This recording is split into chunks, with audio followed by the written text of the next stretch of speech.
والأرحام إن الله كان عليكم رقيبا فإن أصدق الحديث كتاب الله وخير الهدي هدي محمد صلى الله عليه وسلم وشر الأمور محدثاتها فإن كل محدثة بدعة وكل بدعة ضلالة وكل ضلالة في النار أما بعد. Akhwani a'izai rahimakumullah jami'an. Kembali kita membaca kitab Minhajul Firqatin Najiyah wa Ta'ifatil Mansurah, atau buku terjemahan bahasa Indonesianya Jalan Golongan yang Selamat atau yang mendapatkan pertolongan dari Allah Subhanahu wa taala. Baik, kita masih membahas syirik besar dan jenis-jenisnya atau macam-macamnya, dan sekarang masuk ke bagian yang ketujuh. Sudah ketemu? Betul. Ya, tolong. Nomor 7, Ustaz. Nah. Syirik khauf atau takut. Nah. Yaitu keyakinan bahwa sebagian dari para wali yang telah meninggal dunia atau makhluk-makhluk yang gaib bisa melakukan dan mengatur suatu urusan serta mendatangkan mudarat atau bahaya. Karena keyakinan ini, mereka menjadi takut kepada para wali atau makhluk gaib tersebut. Karena itu, kita menjumpai sebagian manusia berani bersumpah bohong atau atas nama Allah, tetapi tidak berani bersumpah bohong atas nama wali. Karena takut kepada wali tersebut. Hal ini adalah kepercayaan orang-orang musyrik yang memperingatkan Al-Quran dalam firman-Nya, bukankah Allah cukup untuk melindungi hamba-hambanya, dan mereka menakut-nakuti kamu dengan sesembahan yang selain Allah. Al-Jumu'ah 36. Nah, syirik yang ketujuh yang juga sudah menjerat atau terjerat di masyarakat kita sekarang ini adalah syirkul khauf, syirik ketakutan. Apakah yang dimaksud dengan syirik takut? Di mana sebagian mereka berkeyakinan bahwasanya para wali dan juga hal-hal yang gaib bisa mengatur alam semesta ini, bisa memberikan mudarat ataupun manfaat, sehingga mereka pun ketakutan. Kalau mau ke sana takut, mau ke sini takut. Kenapa? Ada yang mereka takutkan. Apa contohnya? Misalnya kalau kita mau pergi kemana harus sowan ke si fulan misalnya, atau sowan ke kuburan fulan, atau kita harus pergi ziarah ke kuburan wali sepulan. Kalau tidak, nanti kamu akan celaka. Kalau tidak, kamu akan mendapatkan bencana dan musibah-musibah. Kalau kamu tidak bawa uang sekian ke kuburan sepulan, maka kamu akan mendapatkan berbagai macam keburukan-keburukan. Sehingga dari hal itulah muncullah rasa takut bagi mereka. Muncullah ketakutan-ketakutan yang mereka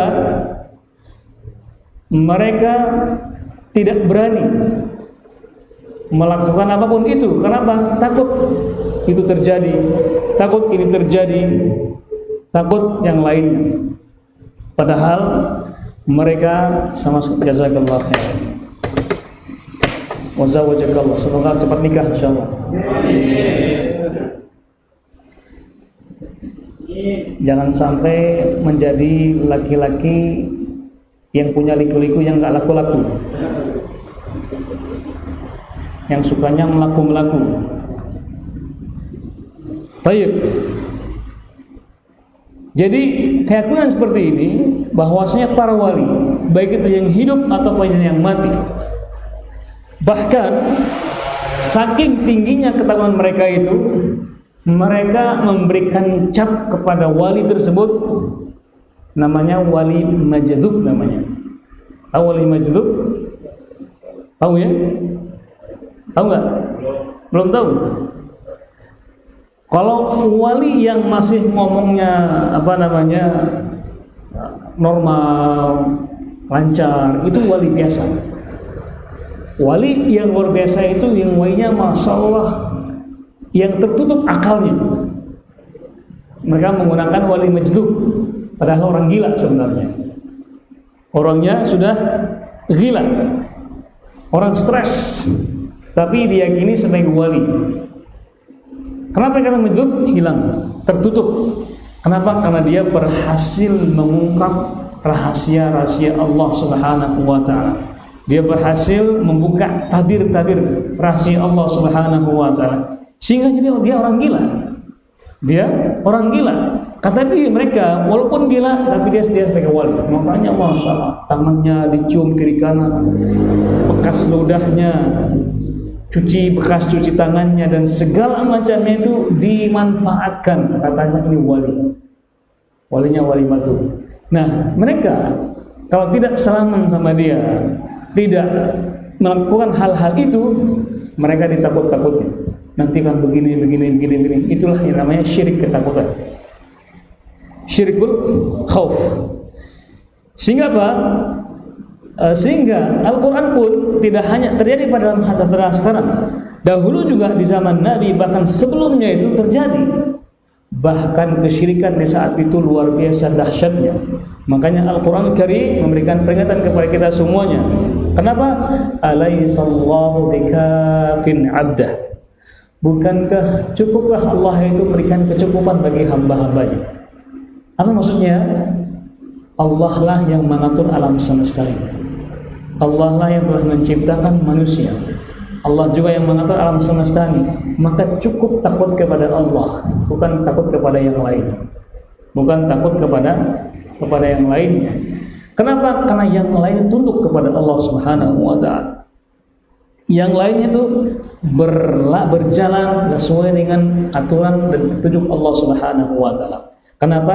Karena tidak ada sehelai daun pun yang jatuh kecuali atas izin Allah Subhanahu wa taala. Maka kewajiban kita sebagai seorang muslim yang beriman kepada Allah Subhanahu wa taala, la yakhafu illallah. Tidak takut kecuali kepada Allah Subhanahu wa taala. Apalagi sekarang misalnya musim-musim kita ditakutkan dengan media-media massa, media sosial. Tingginya kasus COVID sekian, banyak meninggal sekian, ditakut-takuti sehingga banyak orang yang takut mati. Betul tidak? Banyak orang yang takut mati. Betul, mati itu dari Allah Subhanahu wa taala. Tapi kewajiban kita harus menjaga diri kita. Menjaga dengan mengambil sebab. Tetap kita menjaga dengan juga bertawakal kepada Allah Subhanahu wa taala dengan pakai masker, jaga jarak. Maksudnya jaga jarak. Tetap ambil asbab. Itu bagian dari tawakal kepada Allah Subhanahu wa taala. Tapi jangan takut. Kenapa? Penyakit umat ini ada dua. Hubbud dunya wa karahiyatul maut. Cinta dunia, otomatis apa? Yang kedua, membenci kematian. Sehingga kalau ada orang yang punya dunia berusaha untuk mengumpulkannya, dia takut akan berkurang, sehingga dia terus berusaha mengumpulkannya. Kenapa? Takut mati. Karena dia takut mati, dia berusaha untuk mengumpulkan dunia. Itulah penyakit umat ini. Sehingga apa? Setiap harinya, karena dia takut mati, mengumpulkan dunia, lupa ibadah kepada Allah, lupa mengambil sebab, lupa segala-galanya yang ada di otaknya dia hanyalah dunia saja. Padahal dunia ini, kata Ibnu Qayyim Al-Jauziyah, ad-dunya kadhilli. Dunia ini ibaratnya bayangan. In lahaqtaha tulahiqka. Wa in tu'ti wa in lahaqtaha tulahiqka. Wa in taraktaha tulahiqka. Maka Ibnu Qayyim mengatakan apa? Dunia ini ibaratnya bayangan. Ibaratnya bayangan. Kalau engkau mengejar bayangan ini, maka engkau tidak akan bisa mendapatkan bayangan tersebut. Dan jika kamu meninggalkannya, maka bayangan itu hanya akan mengikutimu. Maka tinggalkanlah bayangan tersebut agar bayangan tersebut mengikuti kita. Di dunia yang kita cari-cari nggak perlu dicari. Kenapa? Kalaupun kita bisa mendapatkannya, kita tidak bisa meraihnya. Kenapa? Karena cuma bayangan. Tinggalkanlah bayangan itu, tinggalkanlah dunia itu, maka dunia akan mengikuti kita. Yang penting kita apa? Tadi takut hanya kepada Allah Subhanahu wa taala, bukan kepada yang lainnya.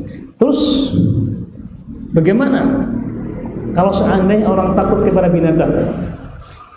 Takut binatang-binatang, ada yang takut kucing, ada yang takut kecoa, takut ular. Kalau anak saya takut sama tikus kecil yang masih merah itu Allah. Kalau pribadi, ada yang takut kecoa, ada yang takut sama ikan, nggak mau makan sama ikan dia, yang lainnya makan. Ada yang takut sama apa? Ular, yang kecil tuh, yang kecil, ular. Ular apa ular? Ular. Oh, masya Allah, ya macam-macam. Apakah itu juga syirik kepada Allah Subhanahu wa taala atau tidak? Ini bacaan apa kata? Adapun takut kepada hewan liar atau kepada orang lain yang zalim, maka hal ini tidak termasuk dalam syirik ini. Itu adalah ketakutan yang merupakan fitrah dan tabiat manusia dan tidak termasuk syirik. Ya, jadi takut kepada binatang, takut kepada orang yang zalim, atau takut kepada corona ini, penyakit dia kan, kezaliman. Itu takut yang merupakan sudah fitrah manusia. Kalau terlampau kita punya takut atau ciut atau apapun itu tidak termasuk dalam kesyirikan. Bisa beda ya? Ada takut yang merupakan ibadah kepada Allah, maka itu syirik kepada Allah. Tapi takut yang sifatnya fitrah, maka itu bukan takut, itu takutnya takut alamiah. Baik, yang ke-6, 8 ya. Nah, syirik hakimiyah termasuk dalam syirik hakimiyah atau kekuasaan, yaitu mereka yang membuat dan mengeluarkan undang-undang yang bertentangan dengan syariat Islam dan memperbolehkan diberlakukannya undang-undang tersebut, atau dia memandang bahwa hukum Islam tidak lagi sesuai dengan zaman. Nah, nomor 8, perhatikan baik-baik.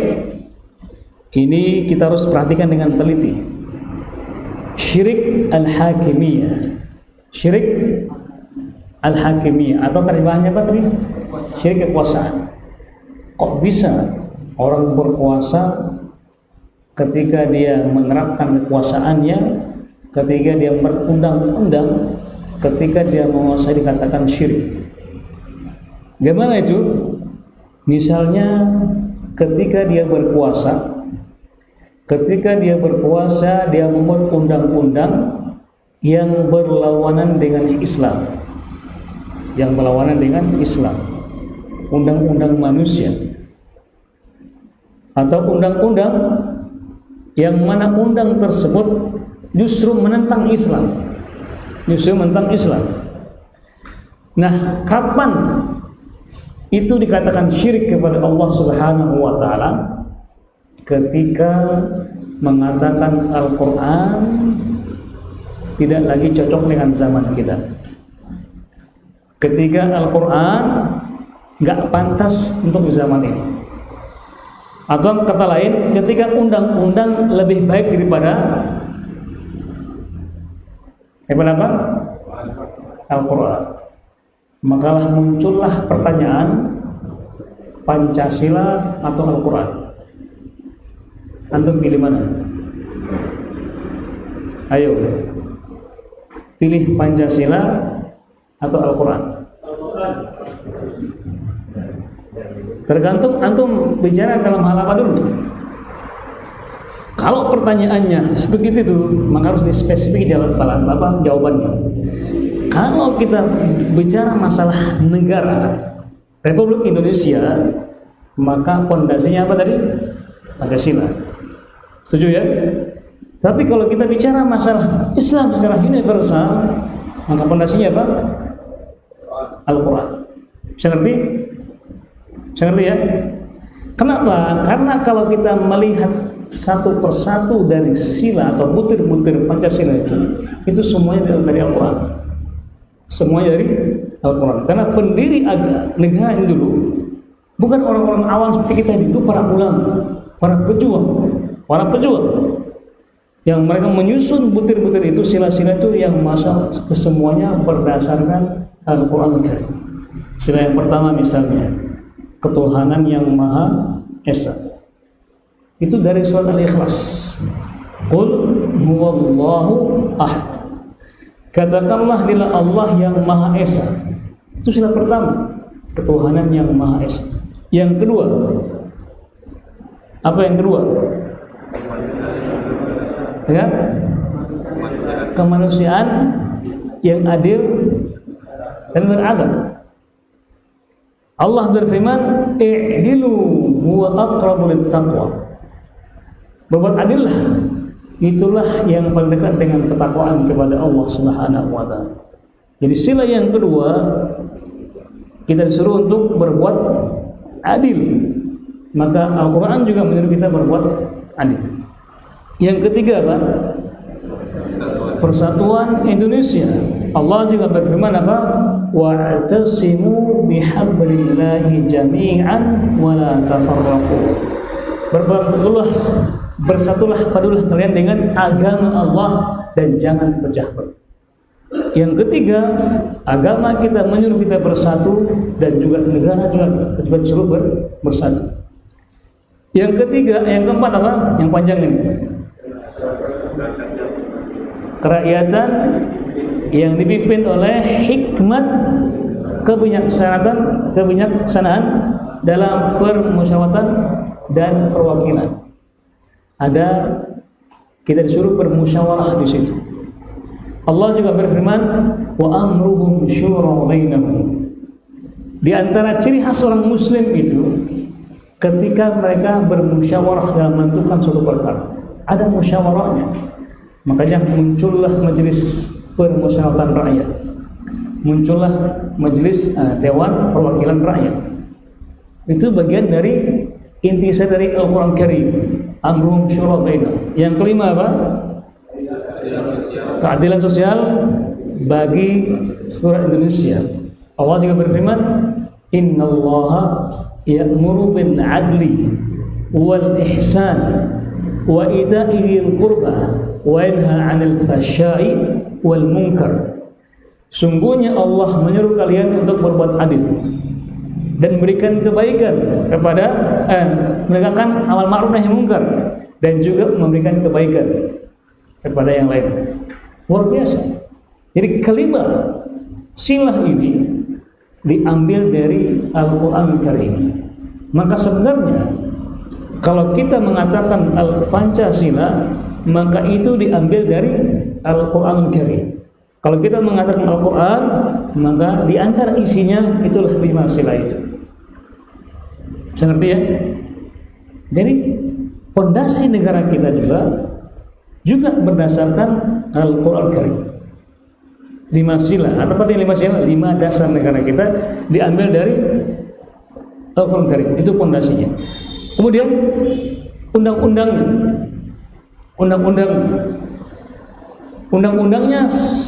ada undang-undang dasar, ada lagi apa lagi? Ada KUHP, ada KUHP, ada apa lagi Pak Komandan? Aturan lagi ada nanti ada perpresnya, ada inpresnya, ada nanti MA keputusan menterinya, PM-nya, ada lagi nanti pergubnya, ada perdanya, itu semuanya di bawah-bawah itu harus sesuai dengan aturan yang di atasnya. Dan yang di atas harus sesuai dengan 5 sila tadi itu. 5 sila tadi itu. Maka di atas 5 sila itu ada Al-Quranul Karim. Ada Al-Quran Karim. Nah, kalau seandainya ada di antara undang-undang ini yang ternyata berlawanan dengan Al-Quran Karim, tidak sesuai dengan firman Allah, tidak sesuai dengan tuntunan Nabi kita Muhammad SAW, bagaimana sikap kita? Bagaimanakah sikap kita? Maka Nabi SAW bersabda, la ta'ata li makhluqin fi ma'siyatil khaliq. tidak ada ketaatan kepada siapapun dia kalau ternyata perintahnya itu, undang-undangnya itu bermaksiat, ada maksiatan kepada Allah Subhanahu wa taala. Ingat, perintahnya hanya sampai tidak taat saja. Tidak melebihi daripada itu. Tidak disuruh memberontak, tidak disuruh mencaci maki, tidak disuruh untuk apa? Melawan, tidak, hanya sampai apa? Tidak taat saja. Seperti nggak usah taat, habis sudah. Nggak usah gembar-gembor, nggak usah mencaci maki, nggak usah menghasut, nggak usah apalagi mendemo. Itu bukan bagian dari tuntunan Nabi kita Muhammad sallallahu alaihi wasallam. Seperti ya, itulah Nabi kita mengatakan demikian, nggak usah taat. Udah, sampai situ aja. Kenapa? Karena sampai di situ kena lagi hadis Nabi sallallahu alaihi wasallam. Makanya kata Hudzaifah Yaman radhiyallahu anhu ketika bertanya kepada Nabi sallallahu alaihi wasallam, apa kata beliau? Kana an-nasu yas'alunaka 'anil khair fa kuntu as'aluka 'anil syarr makhafata an aqafi. Kata beliau, wahai Rasulullah sallallahu alaihi wasallam, kana yas'alunaka 'anil khair. Manusia bertanya kepadamu tentang kebaikan-kebaikan, maka aku bertanya kepadamu tentang keburukan-keburukan agar aku tidak terjerumus dalam keburukan tersebut. Kemudian Nabi mengatakan, saya tiran nazi zamanu, nanti akan ada waktunya, zamannya di mana pemerintahnya bengis, zalim, hatinya seperti hati iblis yang ada di tubuh manusia, menggambarkan begitu zalimnya pemimpin pada saat itu. Kata Hudzaifah, bagaimana sikapku kepada pemimpin tersebut? Apa kata beliau? Isma' wa ati'. Dengar dan taat. Dengar dan taat. Sama selama mereka masih melaksanakan salat. Ingat, luar biasa. Dengar dan taat. Tidak sampai ada melebihi daripada itu. Dan pemerintah yang kejam sudah pernah ada dahulu sebelumnya. Fir'aun misalnya, dan juga yang lainnya itu. Namun apa? Tujuan Nabi kita Muhammad sallallahu alaihi wasallam, isma' wa ati'. Dengar dan taat. Seperti ya. Nah, terus kenapa dalam Al-Qur'an Al-Karim Allah berfirman, "Man lam yahkum bima anzalallahu fa ulaika humul kafirun." Barang siapa yang berhukum dengan hukum Allah, maka ada firman Allah yang mengatakan mereka orang kafir. Berarti kalau kafir kita tidak ikuti. Ya enggak? Antum lihat di surat, kita buka sama-sama.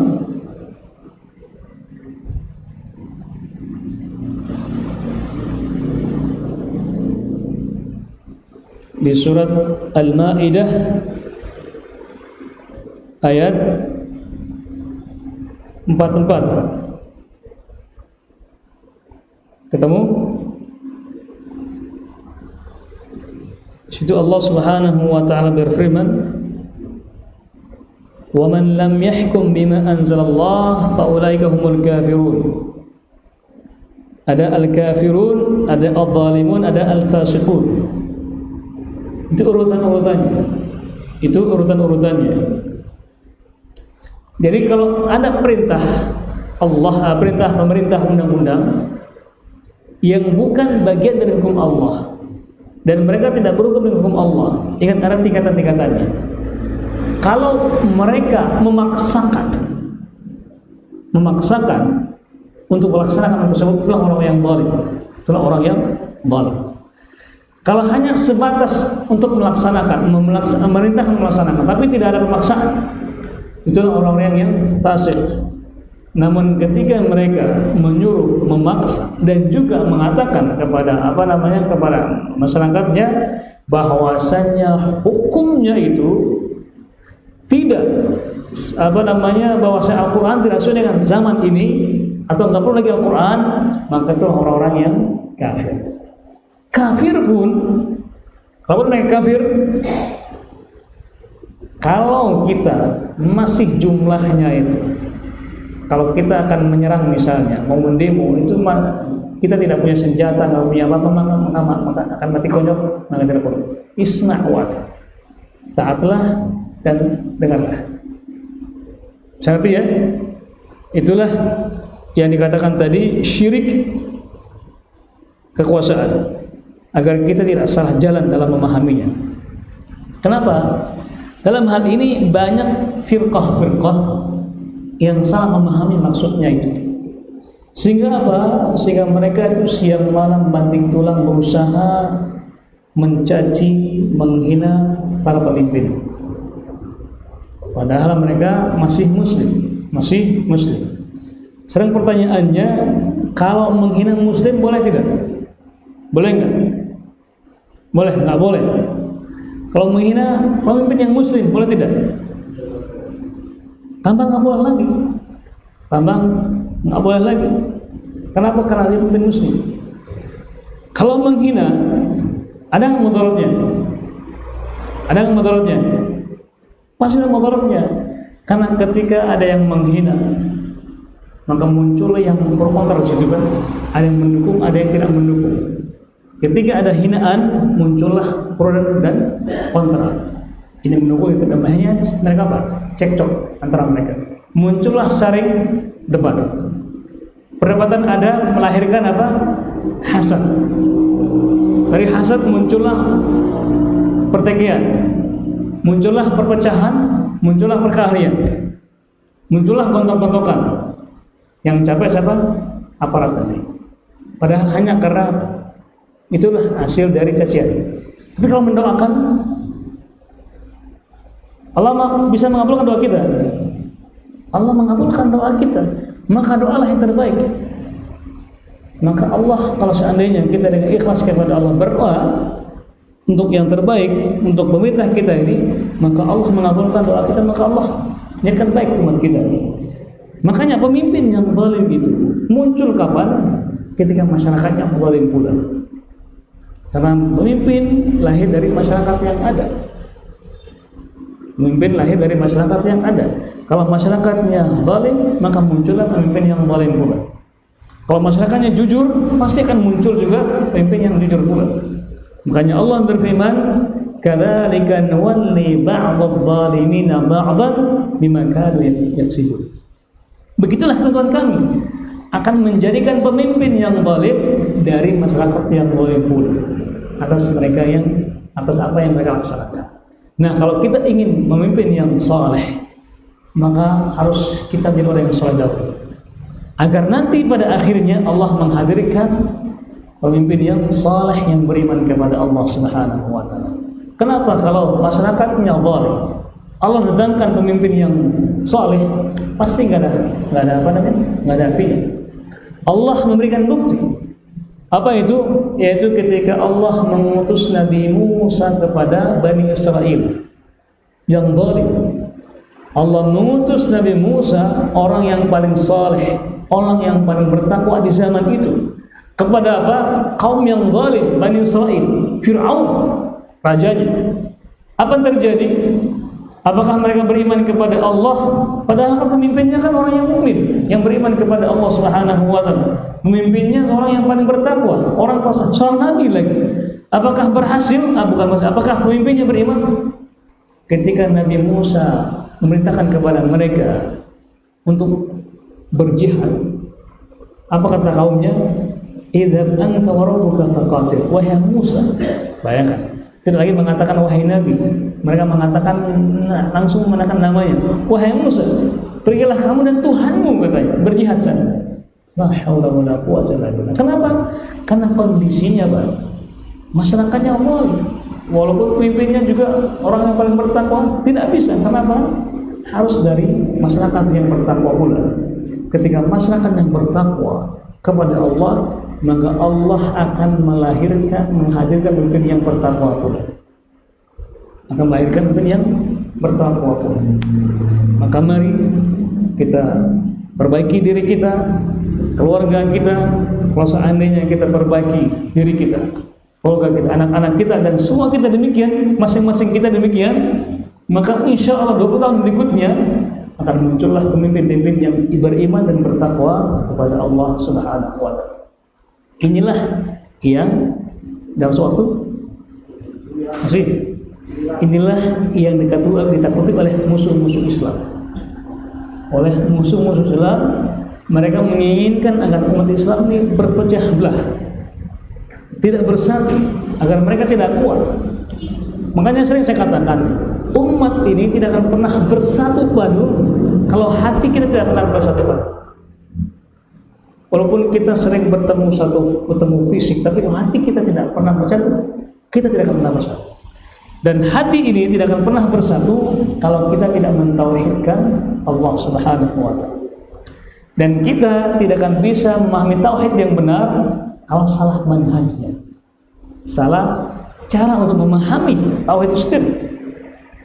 Makanya walaupun kita sering mendengar tauhid, tapi kalau salah memahaminya, muncullah kesalahpahaman di situ. Seperti yang sering kita dengar masalah istiwa misalnya. Istiwanya Allah Subhanahu wa taala itu kan perkara tauhid. Allah berfirman apa? Ar-Rahmanu 'ala arsy istawa. Allah bersemayam di atas arasy-Nya. Butuh cara, butuh manhaj untuk memahami ini. Kalau nggak punya cara, nggak punya manhaj, nggak punya patokan, nggak punya cara, apa yang terjadi? Dipalingkan. Oh, maksudnya ini menguasai dan sebagainya. Hanya kita sudah menyimpang dari tauhid yang sesungguhnya. Artinya kita sudah lemah pun. Nah, bagaimana mungkin kita akan menyatukan umat ini kalau kita tidak menyatukan hati kita? Dan kita tidak akan pernah bisa menyatukan hati kita kalau kita tidak memahami tauhid yang benar. Dan kita tidak akan pernah bisa memahami tauhid yang benar kalau bukan manhaj yang benar pula. Makanya kita baca buku ini, Minhajul Firqatin Najiyah, jalan melawan yang selamat, agar kita nantinya selamat dalam apa? Memahami firman Allah, selamat dalam memahami tauhid Allah, dan selamat dalam menjalankan hukum-hukum Allah Subhanahu wa taala agar tidak jatuh dalam kesyirikan kekuasaan tadi itu. Artinya, baik, yang berikutnya, yang ke-9, syirik besar bisa menghapuskan amal. Allah berfirman, dan sesungguhnya telah diwahyukan kepadamu dan kepada nabi-nabi yang sebelummu, jika kamu mempersekutukan Tuhan, niscaya akan terhapuslah amalmu, dan tentulah kamu termasuk orang-orang yang merugi. Ya, jadi dari yang pertama, syirik yang pertama, sampai yang ke-9 itu, yang ke-8, itulah syirik-syirik besar. Itulah syirik-syirik besar. Nah, syirik besar ini kalau kita melaksanakannya, naudzubillah min dzalik, kalau ada orang yang melaksanakannya itu, maka la yahbatanna amal. Maka gugur pula semua amal yang lain. Percuma sering sholat, sering zakat, hajinya masalah berkali-kali, haji berapa? Haji kuadrat ya. Umrohnya masya Allah sudah berkali-kali. Pak, hajinya itu kalau mau haknya itu hak pangkat berapa? Hak pangkat 5. Pak tukang bubur itu hajinya bisa berkali-kali tukang bubur itu. Tukang bubur naik haji katanya. Kan ada tuh. Ada filmnya apa sinetronnya? Naik haji. Kalaupun itu kalau syirik, maka la yahbatanna. Maka gugurlah semua amal. Gugurlah semua amal. Percuma. Makanya itulah fondasi kita. Itulah fokus kita, bagaimana kita bisa mentauhidkan Allah dan meninggalkan kesyirikan. Ingat, dakwah tauhid ini atau menghancurkan syirik ini sering dikatakan sebagai pemecah belah umat. Pemecah belah umat. Kalau misalnya di masyarakat kita ada perbuatan kesyirikan, kita melarang mereka. Ini Wahabi ini. Inilah pemecah belah umat. Padahal kita mencegah agar kita bisa mentauhidkan Allah.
Allah kecuali dengan taubat dan meninggalkan perbuatan syirik secara keseluruhan. Ya, jadi di antara perbedaan syirik besar dengan syirik kecil, kalau syirik besar itu kalau orang yang sudah melaksanakannya maka dikatakan kufur, dan Allah tidak akan menerimanya kecuali dengan bertaubat dan meninggalkan semua kesyirikan. Semua kesyirikan. Kenapa? Allah berfirman, "Innallaha la yaghfiru an yushraka bihi wa yaghfiru ma duna dzalika liman yasha." Sesungguhnya Allah tidak akan mengampuni syirik, dan Allah mengampuni selainnya bagi orang yang Allah kehendaki. Jadi hati-hati dengan syirik. Dan makanya kita harus menggerakkan, menyampaikan kepada masyarakat agar mereka tidak terjerumus dalam kesyirikan. Yang ke-11, Syirik banyak macamnya. Di antaranya adalah syirik besar dan syirik kecil. Semua itu wajib dijauhi. Rasulullah SAW bersabda, mengajarkan kepada kita agar berdoa, "Ya Allah, kami berlindung kepadamu dari menyekutukanmu dengan sesuatu yang kami ketahui, dan kami memohon ampun kepadamu dari menyekutukanmu dengan sesuatu yang tidak kami ketahui." nah, jadi syirik itu ada banyak macam-macamnya seperti yang telah kita bahas sebelum-sebelumnya. Ada syirik besar, ada syirik kecil. Walaupun kecil pun Nabi sallallahu alaihi wasallam mengajarkan kepada kita agar kita berlindung dari syirik kecil, sekecil apapun itu. Makanya muncullah doa Nabi, Allahumma inna na'udzubika min an nusyrika bika syai'an na'lamuhu wa nastaghfiruka lima la na'lam. Yang terjemahannya ada para untuk semua dari itu. Jadi mari kita fokuskan ibadah kita, dakwah kita kepada anak-anak kita agar kita tidak, dan anak-anak kita ini fokus mentauhidkan Allah Subhanahu wa taala dan meninggalkan kesyirikan. Apa maksudnya? Pengamalan sebagai sila kita yang pertama apa tadi? Ketuhanan yang Maha Esa, yaitu mentauhidkan Allah Subhanahu wa taala. Dengan demikian kita sudah bahas masalah syirik besar dan juga macam-macamnya, dan insyaallah kita akan kembali ke judul yang baru, kita akan sampaikan pada pertemuan berikutnya. Baik, sebelum kita akhiri, mungkin ada yang perlu disampaikan, dikoreksi, ditambahkan atau ditanyakan. Apa Pak? Silakan Abu Alfa. Saya tanya tadi.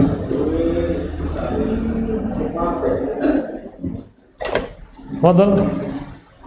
Silakan, bisa sesuai dengan tema atau tema. Abu Bilal, jangan sampai nanti jawabannya setelah adzan nanti. Ayo, betul.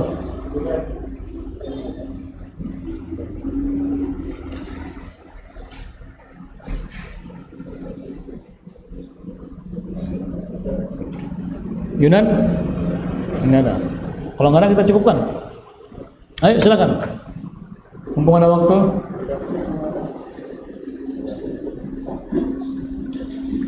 Nggak usah malu-malu. Nah, silakan. Biasanya kalau ada satu langsung nanti nyusul semuanya.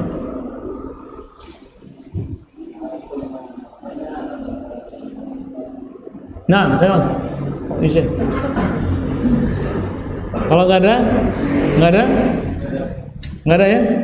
Foto, mau nanya? Silakan. Kayaknya mau nanya kayaknya. Ya, anta. Nah, mimpi ketemu calon istri kan?